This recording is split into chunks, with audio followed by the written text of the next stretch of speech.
thoughtful friend. Hello. Ang pinaka-singer kong pinsa. Mantik ko na maging pinsa. Hindi na nalito. May brain. Pigilan ba? Mga matay di nakatingin sa iba. Kaya mananatili sa iyong tabi magdamag. Ating paligid hindi na natin napapansin. Gabi ay atin kasabay ng puso at tugtugan. Paghindak ng ating katawan, mananatili, hindi tiyak ang bukas natin.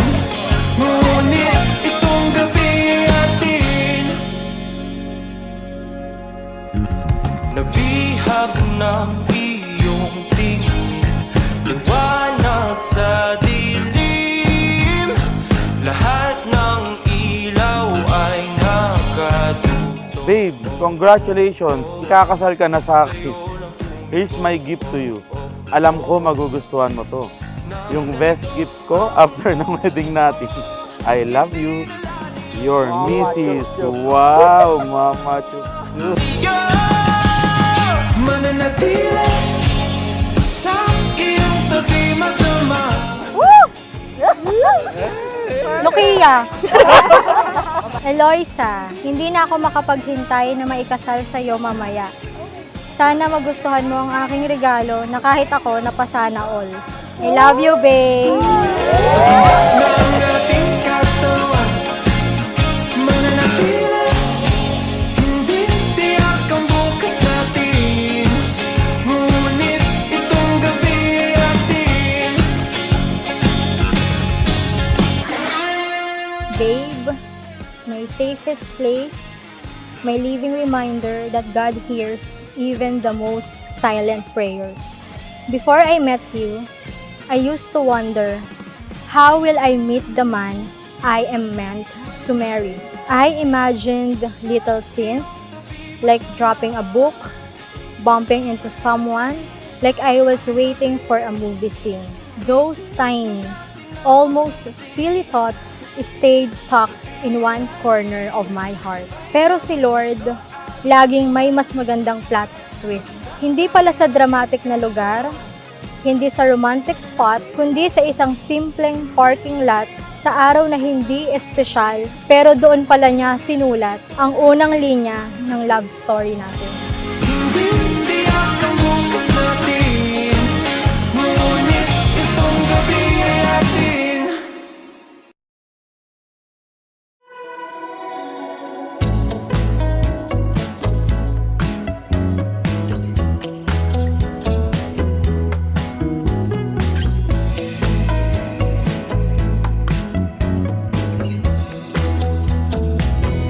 Kakainis na ayaw mong maniwalang mahal kita.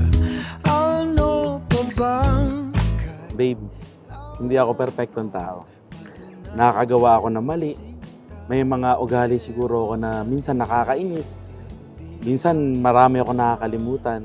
Pero naranasan kong ibigin ako ng mga tao sa paligid ko. Ng mga magulang ko, mga kapamilya, ng mga kaibigan ko, pati ng mga churchmates, at lalong-lalo ng Panginoon. Kaya bago ako umedad ng 30, tanggap ko nang maging matandang binata ako eh. Pero isang gabi, December yun, nanalangin ako sa Diyos. Sabi ko, Lord, okay na po sa akin kung di ako magkakaasawa. Pero kung pagbibigyan niyo po ang laman ng puso ko, gusto ko po makapag-asawa.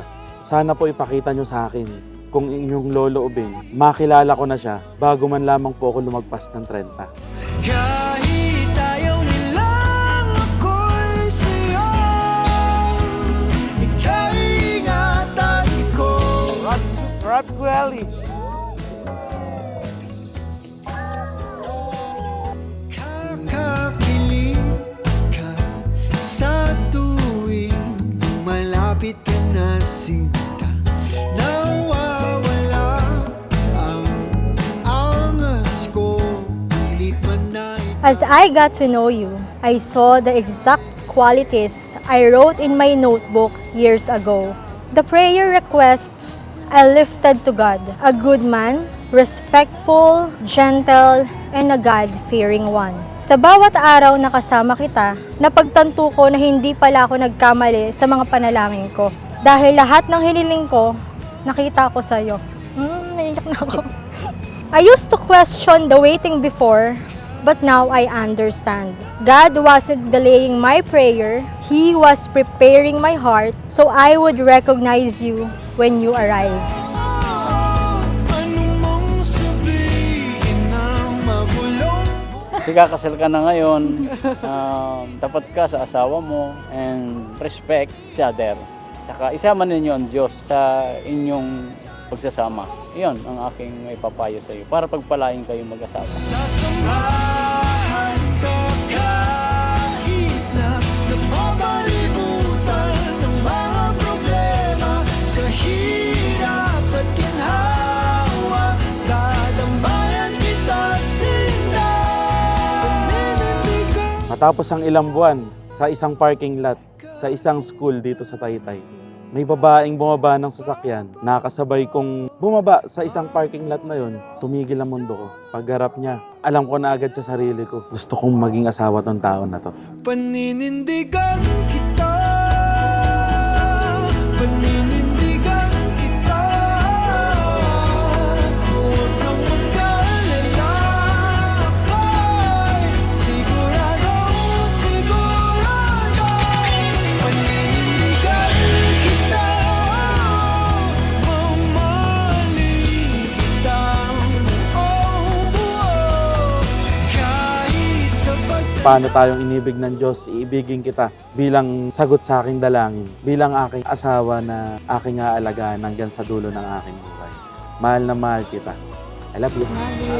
And today, in front of God and everyone we love, I vow to be your partner, your peace, your constant, and your home. You are my parking lot sweetie, the most beautiful organic encounter of my life. You are my answered prayer, and I will choose you faithfully and joyfully for the rest of my life. And today, I park my heart in the safest place, right beside yours.